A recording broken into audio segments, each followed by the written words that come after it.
নম্বর আয়াত, আল ইমরানের 142 নম্বর 14 নম্বর আয়াত।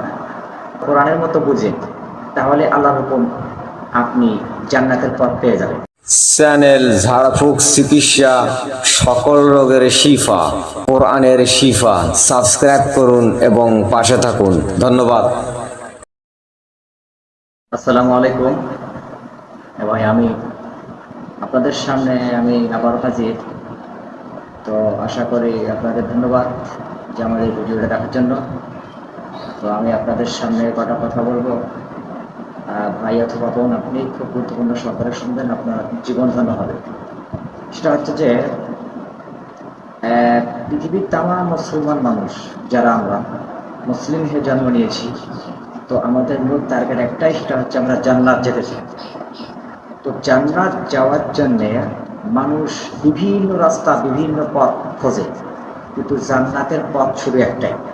আমি আপনাকে কোরআন কারীম থেকে 3টি সূরার 3টি আয়াত দিয়েই জান্নাতের রাস্তা দেখায় দেবো।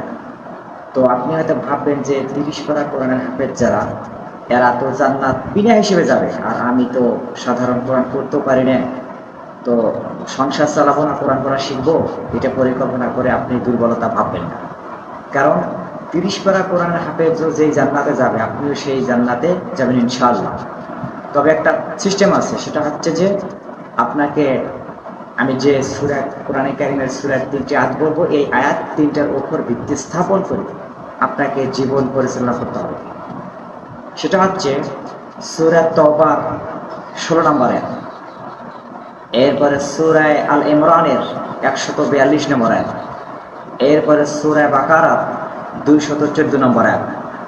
এই আয়াত 3টা যদি আপনি পড়তে নাও পারেন, তো এই আয়াত 3টার অর্থ ব্যাখ্যা বিশ্লেষণ দেখে নিজের জ্ঞানে মস্তিষ্কে যদি আল্লাহর মতো কোরআনের মতো বুঝেন, তাহলে আল্লাহর হুকুম আপনি জান্নাতের পথ পেয়ে যাবেন।